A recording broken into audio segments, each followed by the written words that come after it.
Donc je reprends.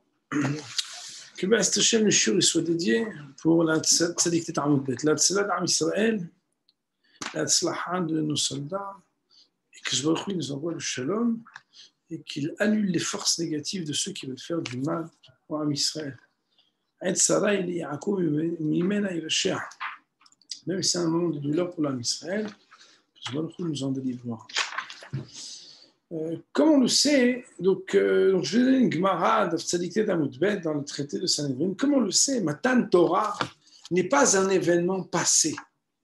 Matan Torah, on sait que nos Hachamim nous disent que Vehayu adevarim el asher mitzavecha hayom al levavecha. Il faut que les paroles de la Torah soient hayom al levavecha, aujourd'hui sur ton cœur. Ce sont des paroles qu'il faut faire que you kol yom, qui soient tous les jours comme s'ils étaient hadashim, comme s'ils étaient nouveaux. Alors, bien sûr, il y a des gens, par exemple, qui oublient vite ce qu'ils apprennent. Alors, tous les jours, c'est nouveau, parce qu'ils oublient. D'ailleurs, une fois, il y avait au Beth Midrash quelqu'un qui oubliait. Et des fois même, il me disait, je ne sais pas si j'ai fait hier le Rashba ou pas. Alors, je lui ai dit, écoute, je vais te faire un cadeau. Je vais te dire un Dvar Torah qui est marqué dans le livre du Rav Chaim Kanievski, Siach HaSadeh. Il y a un petit livre de recueil avec plusieurs livres dedans qui s'appelle Siach HaSadeh. Notamment, dedans, il répond les questions du Maharsha qui sont restées en Tzarech Iyun, qui s'appelle Yishuvadat, un très beau sefer. Ceux qui savent ce que ça veut dire une question du Maharsha, en général, on va presque jusqu'à dire que celui qui répond, c'est qu'il n'a pas compris la question, tellement c'est puissant. Sauf quand on s'appelle Rav Chaim Kanievski, par exemple. Et il y a aussi un livre là-bas qui s'appelle Sefer HaZikaron. Et dans le Sefer HaZikaron, là-bas, il parle de plein de choses à propos de la mémoire, notamment qu'est-ce qu'il faut manger, pas manger, etc.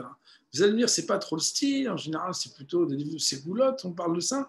Et là-bas, en fait, il ramène la souga, des olives, entre autres, etc., de l'huile d'olive, la stira, pourtant l'huile, elle sort des olives, et les olives, on dit que si on en mange trop là, plein de choses. Et là-bas, il dit que le zikaron, je crois qu'il cite un Chovot HaLevavot qui dit que le zikaron et la shikha, le souvenir et donc la mémoire et l'oubli, c'est min hashamayim. Il dit par exemple que quand on dit qu'on a un cadeau d'Hachem, qu'après un an, il y a une xéra qu'on oublie le mettre. Ça ne veut pas dire qu'on l'oublie carrément, mais que quand quelqu'un a quitté ce monde, on peut avoir naturellement une possibilité de continuer à vivre, alors que c'est très difficile de porter le deuil quand on est encore trop proche de la date du décès de quelqu'un qu'on aime. D'ailleurs, je vous avais raconté, je crois, il n'y a pas très longtemps, dans un des Shiurim, qu'il y a une grande kouchia, hein, que quand Yaakov Avinu, il y a marqué qu'il ne se consolait pas quand Yosef n'était pas revenu. Et je ne sais plus à quel groupe et dans quel shiur j'en ai parlé, mais je l'ai raconté, je crois que c'était Shabbat dernier quand on en parlait avec quelques amis, ou Shabbat d'avant, c'est qu'en fait, on devrait dire, puisqu'il y a marqué dans Hazal que normalement, quand quelqu'un est décédé au bout d'un an, on l'oublie, ça c'est seulement s'il est vraiment niftar, décédé.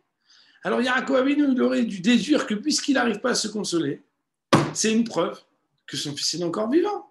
Puisque normalement, naturellement, il y a une xéra d'Hachem qu'on oublie après un an.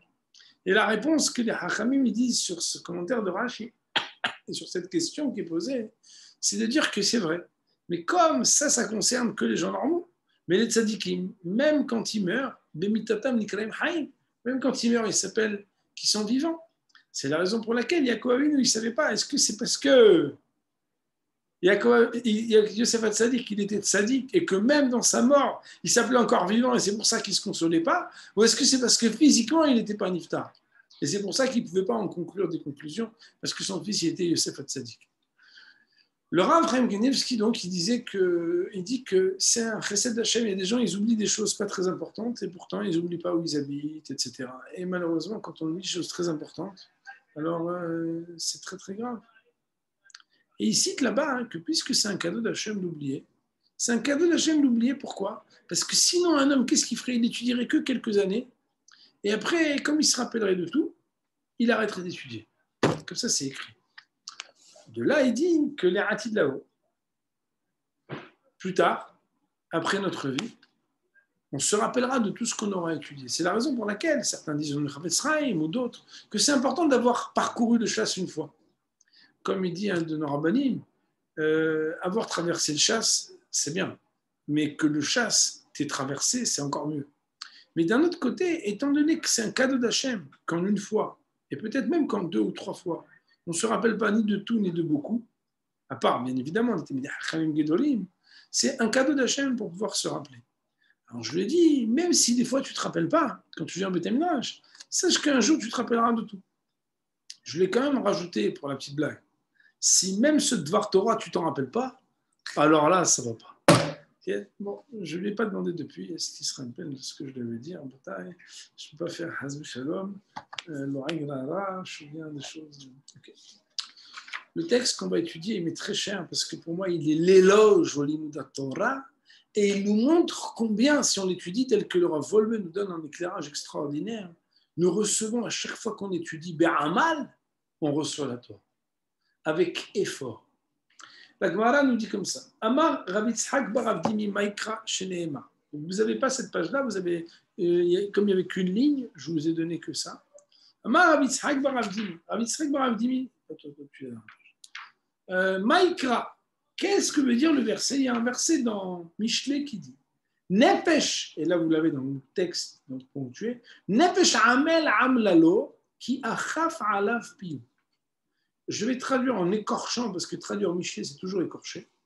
Nefesh amel, l'âme de celui qui s'efforce, amlalo, s'est efforcé pour lui, qui achaf alav piyu, car il a attelé sur lui sa bouche. Achaf, normalement, on ne sait pas vraiment comment traduire, il a mis sur lui, il a placé sur lui sa bouche. Qu'est-ce que ça veut dire? Qu'est-ce que veut dire ce verset, Bichla? Nous dit la Gemara, pour répondre à commenter qu'est-ce qui veut dire ce verset. Lui, il s'efforce à cet endroit-ci, et sa Torah se fatigue pour lui à un autre endroit. Normalement, quand on pose une question et qu'on répond, la réponse, elle doit être plus claire que la question.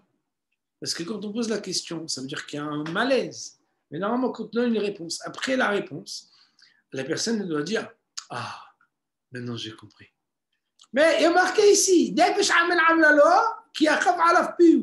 Et la réponse, c'est quoi? C'est quoi cette histoire? Lui, il s'efforce dans cet endroit-ci et sa Torah s'efforce dans un autre endroit. Nous allons étudier les paroles de Rashi et ensuite je vous dirai qu'est-ce que le Rav Wolbe dans Da'at Shlomo sur Zman Matan Toraten, sur Shavuot, il a écrit à ce sujet. Behemet, celui qui lit ce Rashi, il peut penser qu'on dirait de la Kabbalah. Et Behemet, que j'ai déjà vu un texte du Zohar qui parle justement de ce sujet-là. Peut-être pas exactement, ni dans les mêmes mots, ni dans les mêmes paraboles, mais bon, vous allez goûter à quelque chose, et bien, Estachem, on va voir combien on aimait Kabel Torah chaque fois qu'on étudie. Il dit Rashi Akadosh, Nefel Amel Amlalo. Dans vos documents à vous, chers messieurs, c'est du côté droit en haut. Mipene She'amel Batorah, Torah Omeletlo. Du fait qu'il s'efforce dans la Torah s'efforce pour lui.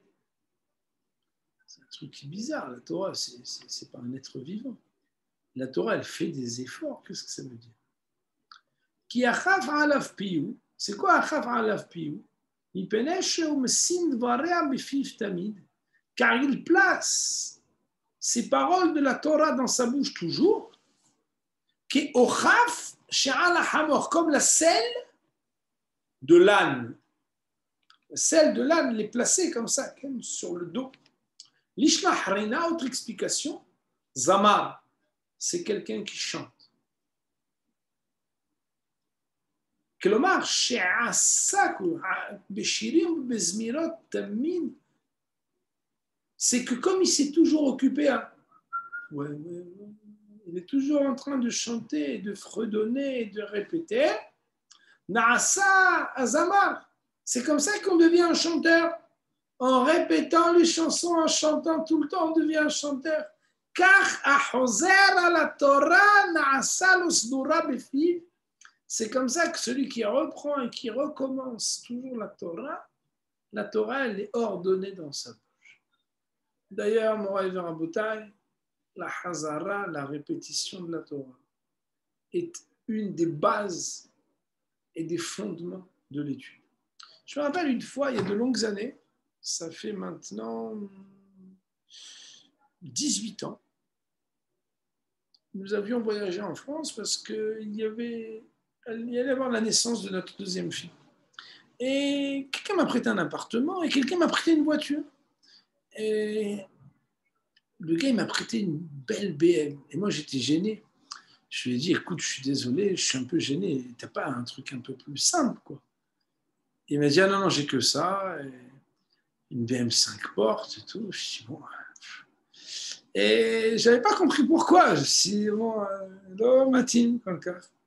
Ça ne veut pas dire que j'aime pas les belles voitures. Mais bon, quand même. Et 2-3 jours plus tard, peut-être même le lendemain, j'arrive à la Med, là-bas, au Beth Midrash, de mon cher ami Rabbi Avner Emli. Et Rav Gabriel Toledano, il est rentré dans le Beth Midrash. C'est Chag Tzadik Livracha. Et bizarrement, pas beaucoup de monde l'ont reconnu. Et je suis venu le voir, je lui ai dit, Kodarav, est-ce que je peux vous rendre un service?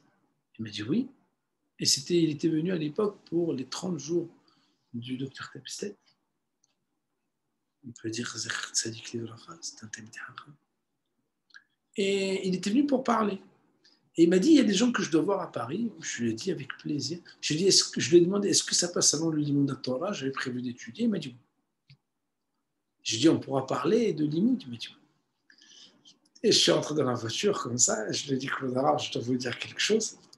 Je n'avais pas compris pourquoi quelqu'un m'a prêté une BMW. Maintenant, j'ai compris. J'allais vous faire monter dans quoi? Dans une petite voiture pourrie. J'aurais été gêné. Et là, au moins, bon, toi ouvrant et tout, hein, c'était bon, c'est rien, mais c'était la classe pour le rave et tout. On a parlé d'Ivret Torah, l'aller au retour plusieurs heures.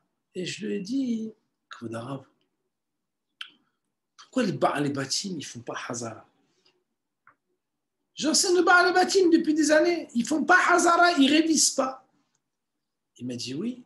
Il m'a dit, vrai, il a toute la journée pour étudier. Le gars, il se dit, 2 heures j'apprends, 1 heure je fais Hazara, 3 jours j'étudie, 2 jours je fais Hazara. Le Baal Baït, il s'arrache à son travail, 1 heure là, 1 heure là, 1 heure là. Dans sa tête, il va imaginer qu'il va prendre 1 heure alors qu'il s'est arraché à tout pour répéter la même chose qu'il a déjà fait. Impossible. Il m'a dit, mais en réalité, il perd. Parce que celui qui étudie a marqué et qui ne révise pas, c'est comme si les oreilles amènent au concert. Il plante et il ne récolte pas. Et on nous dit ici que le Hamal, il est aussi dans l'effort de répéter, parce qu'en répétant, c'est quelque chose qui va faire que ça va être clair. D'ailleurs, à Botaï, j'ai fait l'expérience. J'ai formé plusieurs personnes au Limoud de Torah. Et il y a certaines personnes avec qui on faisait le même Hamoud 4 fois par jour. Et le lendemain, on refaisait tous les Hamoudim de la semaine, qu'on avait déjà fait 4 fois le premier jour, plus une autre fois. À la fin de la semaine, vous l'avez déjà fait 10 fois. La première fois, on le fait en 2 heures. Mais quand vous l'avez fait 4 fois dans la même journée, faites en 2 heures. Faites maximum 20 minutes. Mais au bout de la 10e fois, combien de temps? 5 minutes. Et c'est pour ça qu'il y a des kvutzot dans Yeshivat Mir, par exemple, ou ailleurs. Les gars, ils arrivent et au petit déjeuner, ils font 20-30 dapim. Pourquoi? C'est pas que c'est des géonim. C'est des gens qui ont fait des haltères. 8 et tu poses. 8 et tu poses. Au début, c'est 5 kilos, 8 et tu poses. Après, tu fais 8, tu poses, mais c'est 12 kilos. Après, tu fais 8, tu poses, ça fait 50 kilos. Celui qui te voit la première fois, il dit, ah, bien, 50 kilos, il fait comme ça, lui. C'est normal, tu l'as vu après combien de temps? Mais il fait des hazarot, c'est normal. Torah omel etlo, personnification de la Torah qui s'efforce pour lui. Rabotai, j'ai envie de danser quand je lis sur Rashi, mais je ne danserai pas, surtout pas dans la vidéo. La Torah s'efforce, shemechazeret alav, elle va pour lui réclamer ou mevakeshet me'etkona et demander de son créateur l'imsor lo ta'ame Torah, qu'on veuille bien lui transmettre les raisons de la Torah, la compréhension de la Torah, ou starea et ses secrets. Autrement dit, il est en train d'étudier Et la Torah elle va frapper aux portes, mais Hazaret Alav, elle va Mevakeshet Metkona, elle va demander à Kadosh Baruch Hu Metkona, est-ce qu'on peut lui révéler les secrets de la Torah? Vekol Kach Lama. Et pourquoi tellement? Mipene chez Achaf. Parce qu'il y a marqué Achaf. Il dit Rashi, c'est quoi Achaf? Kafaf. Il a contraint sa bouche. Il a soumis sa bouche. Il a bloqué sa bouche. Al divrei Torah, sur les paroles de la Torah.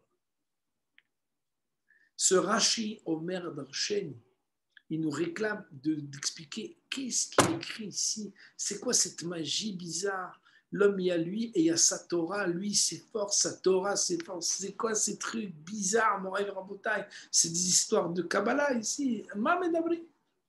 Alors, il y a un yesod, une idée extraordinaire qui est citée dans le Rav Wolbe, comme je vous ai dit. Et je vais vous la dire à l'oral, comme je l'avais dit une fois des petits jeunes qui étudient la Torah.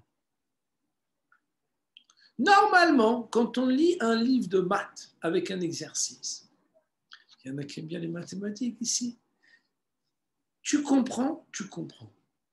Tu ne comprends pas, tu peux réfléchir un peu. Mais s'il y a un problème dans l'énoncé, tu vois que ce n'est pas ton niveau. Alors bon, il y en a qui aiment bien quand même chercher malgré tout, mais à un moment ou à un autre. Ça dépend de ton niveau, mon gars. Tu ne comprends pas. Un élève mange des chips et ils relisent. C'est la malo. Mais en général, tu demandes à quelqu'un ou tu changes. Passe. Rabotai. L'imouda Torah, très bizarre. Il y a des gars qui prient, il y a des gars qui chantent, il y a des gars qui crient. Et on étudie des choses, on peut le jurer, c'est vrai. On ne comprend pas au début de l'étude qu'est-ce qu'on étudie. Et à la fin, on comprend. Maintenant, bien évidemment, quand on dit ça, les gens comme ça, aïe, aïe, aïe, qu'est-ce qu'il dit? Les gens disent ça, ils disent, quel idiot celui-là. 10 minutes plus tard, il a compris. Ça veut dire qu'en fait, il a un niveau lent. Ça lui met 10 minutes. Et maintenant, il est devenu intelligent. Au début, il ne réfléchissait pas. En fait, ça met pas du tout. Tu parles avec lui, tu dis, le gars, c'est pas du tout un idiot. La question, je ne l'ai pas comprise. Psst. Donc, sa question, déjà, elle est wow. Et la réponse, alors là, alors comme c'est très compliqué, il lui faut beaucoup de temps pour réfléchir. C'est compliqué, pas parce qu'il est idiot, shalom. Mais c'est pas vrai. Pourquoi? Alors, en fait, mon Rav Ramoté, écoutez bien. Il dit, le Rav, dans la Torah, il y a toujours deux parties, quel que soit ton niveau. Il y a ce qu'on appelle la partie Galia et il y a ce qu'on appelle la partie Satim. Galia, ça veut dire Galoui. Satim, ça veut dire Stouma, caché. La partie Galoui, c'est la partie que tu comprends tout de suite quand tu commences à étudier. Chacun à son niveau. Il y a un gars, les mots, il ne les comprend pas. Il y a un gars qui comprend les mots, mais il ne comprend pas ce qu'il veut dire. Il y a un gars qui comprend les mots, il comprend ce qu'il veut dire, il ne comprend pas Rashi. Il y a un gars qui comprend les mots, il comprend ce qu'il veut dire, il comprend Rashi, il comprend Tosfot. Il y a un gars qui comprend Tosfot, il ne comprend pas le Marchou. Il ne comprend pas le Rabbi Kiva, il ne sait pas lire le Rash, il ne comprend pas le Rabbi de Brice. Chacun à son niveau. Qu'est-ce que tu fais quand tu ne comprends pas? Aujourd'hui, il y a le malheur, excusez-moi de dire ça, hein, je respecte beaucoup ces livres, c'est le réflexe de lire des livres paraphrasés ça s'appelle le chewing-gum déjà mâché. En anglais, ils disent la pâte à mâcher, ils ne disent pas lequel, ça veut dire on achète. Qui c'est qui achète de la pâte à mâcher déjà mâchée? C'est dégoûtant. Ah, ça me dégoûte. Bonjour, vous avez du chewing-gum? Non, déjà mâché, s'il vous plaît. Oh là là! Non, mais c'est quelqu'un de propre, on les a lavés après. Madame Chanet, tu blagues ou quoi? Okay. Attention, il y en a qui ont du chewing-gum. Rabotai, tu blagues? T'as pas compris. Alors, qu'est-ce que tu vas faire? Tu vas lire un gars qui a compris et qui explique pour les ânes. Mais alors, tu es quoi, en fait? Ah non, mais toi, tu sais lire ce qu'on explique à celui qui ne comprend rien. Donc, tu cherches, en fait, à ce qu'on... Mais tout le limon Torah, c'est de comprendre quelque chose qu'on ne comprenait pas. Je me rappelle, une fois, je suis entré dans un Bentamidrash, je ne vais pas dire où, et le Rav, il a dit, on ne prend pas le dictionnaire. Alors, je dis, mais comment on ne prend pas le dictionnaire si je ne connais pas le mot? Il a dit, comment il a fait le premier? Je dis, quoi? Il m'a dit, comment le premier il a fait? Il a réfléchi jusqu'à qu'il comprenne. Je dis, Rav, c'est de la blague. Vous blaguez? Il m'a dit, oui, il a le larné jusqu'à qu'il comprenne. Tu cherches, tu réfléchis, tu écoutes, jusqu'à que tu comprennes. Mais en réalité, c'est une histoire de Pascal. Ben oui, sauf que c'est pas Pascal. C'est une histoire de révélation. Écoutez bien, Moraï Varabotes, c'est un truc de malade. Quel que soit le niveau de ce que tu comprends quand tu commences, quand tu comprends pas, tu t'arrêtes et tu cherches à comprendre quand même. Mais non, tu cherches à comprendre quand même, Rabotai. Une fois, j'ai fait une escale, par exemple, en Grèce. Tu regardes les lettres, tu as des cavanotes et tout. Tu sais pas lire, tu sais pas lire. Tu es en Turquie pendant 3 heures. I'm sorry, do you speak English? Hablas espagnol? Tampoco. Vous parlez français? Non. Tamdeber, oui. Et le bonhomme, il te dit des phrases. Alors, tu m'étais je lui dis. אתה לא מבין, אתה לא מבין. מה זה אתה לא מבין, אתה לא מבין? אני קורא את התאיסיס, אני לא מבין. J'ai lu Tosot 3 fois, אני לא מבין, אני לא מבין. Ben alors là, écoutez bien, Rabotai. Nefesh Amel Amlalo. Tu veux comprendre? T'es mes vakesh le émet. Tu cherches à comprendre? Eh ben, il y a un truc spécial. T'es comme ça. Et là, Nefesh Amel Amlalo. L'âme de celui qui s'efforce, elle s'efforce pour lui. C'est quoi? Ta Torah, elle monte chaque jour. Et elle dit à Hachem, regarde celui-là, il n'a pas compris, il veut comprendre la Torah. Est-ce qu'on peut lui expliquer ce qu'il ne comprenait pas? D'ailleurs, Rabotai, c'est un truc de malade. Tout celui qui l'a déjà fait, hein. Je ne sais pas, je ne connais pas le niveau de chacun. Dans le Hamal, toujours, moi je dis, le Hamal, c'est quand tu as mal. Et en général, quand on a mal, on n'a pas envie d'étudier. Mais c'est quand tu as mal. Tu ne comprends pas et tu mais comment? Mais pas du tout, c'est pas ça le chat, tu ne comprends pas. Ma pitom, c'est pas ça, rentre pas dans les mots. Tu dis non, ma marche. Impossible, regarde, je t'explique. Tac, tac, tac. T'es bloqué, t'es bloqué. Et tout d'un coup, on voit un truc qu'on comprend, ce qu'on ne comprenait pas. Maintenant, celui qui est honnête, il ne se dit pas j'étais idiot juste avant et maintenant je suis devenu intelligent. Sinon, le gars, il est instable. Vous voyez, tous les jours, il va au collège, il est instable toute la journée. Il ne comprenait pas le drisha, il comprend le drisha. Il ne comprenait pas le kivéga, il a une instabilité intellectuelle. C'est pas ça. C'est qu'en réalité, il y a quelque chose qui était satoum et qui devient galou. Le Amal à Torah, c'est magique. Et Rabotai, regardez comme c'est beau. C'est que les gens, par exemple, tu fais un doctorat. Dernièrement, j'ai parlé avec quelqu'un.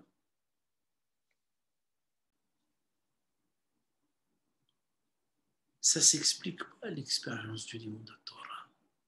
Il y a des gens, ça fait 50 ans, ils sont dans le même Beth Midrash. À Yeshivat Mir, j'avais un voisin. Ça, il part le matin à 7 heures, il rentre à minuit tous les jours de la vie. Sauf le vendredi. Et le Shabbat, tous les jours. Ça fait 50 ou 60 ans qu'il étudie la Torah. Il y a quelques années, on a étudié avec mon fils, exprès dans un Beth Midrash, après la tefila à 7h15 jusqu'à 8h le matin, dans un endroit, je lui dis, regarde, tu vois ceux-là, il faut les respecter. Je dis, parce que tous les Avrechim, ils ont 20, 30, 35, 40, ils sont frais. Mais Rav Diskin, il a 70 ans. Et lui, il a 75 ans. Et lui, il a 80 ans. Et lui, il connaît. Et je lui dis, va, regarde, on va leur poser des questions. Ça fait 50 ans, ils sont assis en train de learner. Rabotai, je peux vous promettre, dans aucune discipline Ba'olam, quelqu'un d'étudier 8 heures le même sujet, alors que ça fait 50 ans qu'il le connaît. Le gars, il connaît la chimie. Ça y est, les molécules, il mange les vies, les molécules. Il ne voit pas un verre d'eau, il voit des molécules. Il est dans l'air, il regarde les molécules. Il voit tout, les parfums, il voit les molécules de parfum. Vous m'avez la colle, ça y est. Qu'est-ce que tu fais encore assis? C'est pas qu'il, maintenant il est, pendant quelques années c'était la Gemara, maintenant il est dans la Kabbalah, après il est dans les. Tout, il réétudie tout. Ça fait 8 ans, ça fait 5 fois que je fais le DAF, j'ai fait 6 fois Nashim Zikim. Moi j'ai un ami, il a Hazara perpétuelle, surtout Nashim Zikim. Perpète. Ça veut dire quelques 600, 800 dapim. Il a comme ça, et vous voyez les annotations, et il les répète tous les jours, il a 5-10 dapim, et il fait depuis déjà 15-20 ans. Déjà à l'époque, il me donnait des boutons. Mais maintenant, c'est même pas les boutons. Il faut mettre la crème avant d'aller chez lui. Qu'est-ce que tu fais encore là-dedans? C'est simple. Le niveau Galia, il a augmenté, parce que le gars connaît Rachito saute. Mais même lui, il a des problèmes. Il n'y a pas très longtemps, Raviman m'a dit, mais les gens, ils pensent que maintenant que je prépare Chio, c'est plus facile. C'est 10 fois plus dur. Parce qu'avec tout ce que tu as galéré, tout ce que tu as étudié, tu dois réfléchir à des milliers de choses avant de parler une phrase. Alors que celui qui connaît presque rien, il kiffe. Il dit, ouais, il lance des phrases. Tu savais que, nana, qu'est-ce que tu savais? C'est normal, le gars connaît rien. Alors, il dit des phrases. Chiant par-ci, une petite phrase par-là. Ouais, t'étais au courant que, nana. Mais celui qui l'a Amal de Torah, il commence à voir que la même chose, il l'a refait 3 ans plus tard. Moi, par exemple, mon très grand plaisir, c'est d'étudier avec des gens qui n'ont presque jamais étudié, des choses que, soi-disant, je pense connaître bien. Et je me pose des questions que je m'étais jamais posées de ma vie. Ou des gens, ils vous posent des questions que vous n'êtes jamais posées. Soi-disant, vous connaissez, et en fait, vous vous rendez compte que mais on est en train de parler de quoi? La parole d'Hachem. Donc, en fait, le Limoud à Torah, Rabota, écoutez bien, c'est vivre l'expérience de la révélation chaque jour qu'on étudie la Torah. Sauf si on étudie la Torah comme on lit un roman. On met, vous savez, le petit marque-page, on ferme, on pose, bon, un peu plus respectueusement. Des fois, il y a des livres audio. Vous connaissez les livres audio aujourd'hui? Tu es fatigué de lire? Tu préfères faire de la natation? Tu as les oreillettes imperméables et tu fais ta natation et il y a un gars qui lit le livre pour toi. Je ne sais pas si vous connaissez Zahidou. Moi, je n'aurais jamais imaginé une chose pareille. Tu peux même danser et tout, et lui, il lit le livre. T'embête, tu fais pas de... Mais le Limoud Torah Rabotai, le vrai Limoud, le kiff, c'est quand tu comprends rien. Sauf que quand tu comprends rien, et tu bouges pas de là jusqu'à que tu comprennes.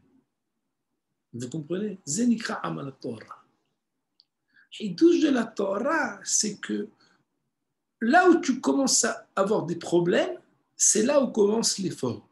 Là où commence l'effort, alors il y a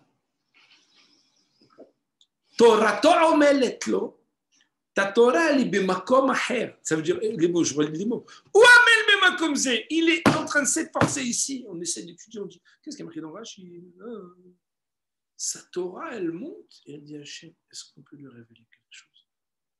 Un petit quelque chose. Il a une galère là, ça fait une petite demi-heure. Il est très sincère et il aimerait comprendre. Regarde, Botaï, quand on dit que tous les jours on reçoit la Torah, c'est ça, ça peut vouloir dire ça. C'est qu'on vit l'expérience de la révélation de la Torah avec le Haman. Ce que je veux expliquer, c'est qu'en réalité, quand on dit que que chaque jour la Torah elle doit être kahadashim comme si elle était nouvelle, c'est que la Torah ne se donne pas une fois. Elle se révèle chaque fois qu'on l'étudie, mais qu'on l'étudie beramal. Beramal, ça veut dire avec la difficulté et l'effort. Il y a marqué dans la frame d'homologie sur la fameuse Gemara qui dit un homme il doit avoir son Talmud dans la main, son étude dans la main. Ce qu'on a étudié sans effort, c'est pas à nous. Ce qu'on a étudié avec effort, c'est à nous. Quelqu'un de brillantissime qui s'arrête à ce qu'il comprend a moins de mérite que quelqu'un de nul ou de médiocre ou de moyen ou de bon, mais qui se fatigue pour comprendre ce qu'il ne comprenait pas. Et quand quelqu'un il monte là-haut et qu'il a compris chaque fois tout ce qu'il étudiait directement et qu'il n'a pas fait plus d'efforts pour essayer d'interroger ce qu'il a appris, pour essayer de le comprendre, alors lui là-haut il arrive, il n'a rien. Il est moins grand, il n'est pas avec les Talmidei Hachamim. Alors que celui qui s'est fatigué et qui pourtant il n'était pas quelqu'un de grand, mais il était quelqu'un qui a Amel Batorah, alors lui il est avec les grands. Parce que lui, avec ce qui était difficile pour lui, il s'est battu pour essayer de comprendre. Matan Torah et Kabbalat Torah, c'est que la Torah se donne à celui qui était Amen. Je terminerai en vous citant un Midrash qui m'est très cher. Ce Midrash, il dit que quand Moshe Rabbeinu, il est monté pour recevoir la Torah. Chaque jour, il apprenait, chaque jour, il ne comprenait pas. Marqué dans le Midrash, à la fin, il a dit à Kadosh Baruch Hu, alors tu peux, s'il te plaît, faire quelque chose, je vais descendre. Il y a marqué qu'Hachem, il a donné cadeau. Une fois, c'est mon ami Rabbi Avner Yudi qui m'avait dit ça une fois. Mais Maïnafchar, de deux choses l'une. Si tu veux lui donner un cadeau, donne-lui le premier jour. Et si tu lui donnes le 40e jour, c'est que ce n'est pas un vrai cadeau. Ça fait 40 jours qu'il attend. La réponse est extraordinaire. C'est que la Torah, tu dois te fatiguer jusqu'au bout de ce que tu peux. Mais en définitive, quand tu t'es battu et fatigué jusqu'au bout de ce que tu peux, ce que tu reçois, c'est un cadeau. Parce que c'est toujours au-delà de ce que tu peux imaginer. Sans effort, il n'y a pas de Torah, Rabotai. La Torah facile, c'est pas une Torah. C'est la Torah. La Torah qu'on a interrogée quand elle était facile, pour essayer pas de la rendre compliquée, pour l'aborder à la hauteur de ce qu'elle est, à la profondeur de ce qu'elle est. Ça, c'est une Torah Be'amal. Nefesh Hamel Hamlalo. Pourquoi? Qui achaf alaf pi.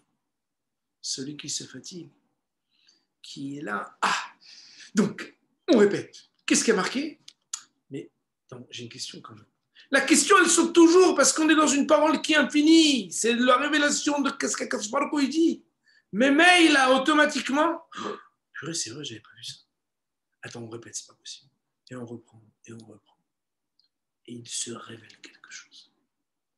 Ça, c'est la révélation du Har Sinaï. Le Har Sinaï, il est avec nous, mon Rabbi Rabotai. Où qu'on soit, il nous a accompagnés. Il a donné la vie au Ham Israël, qui était pourtant dans tous les pays du monde jeté, méprisé. Et tous ces hommes, là où ils étaient, ce qui leur a donné la pérennité et la vitalité, c'est cette Torah de vie. Où quel que soit ton niveau, quelle que soit ta connaissance, quel que soit le nombre d'années que tu as étudié la Torah, tu peux t'asseoir et te délecter de quelque chose où tu ne comprenais rien. Et en te fatiguant à essayer de comprendre mieux, il y a quelque chose qui se révèle. Ça s'appelle retourner au Har Sinaï. On va dire pour aujourd'hui, Amen.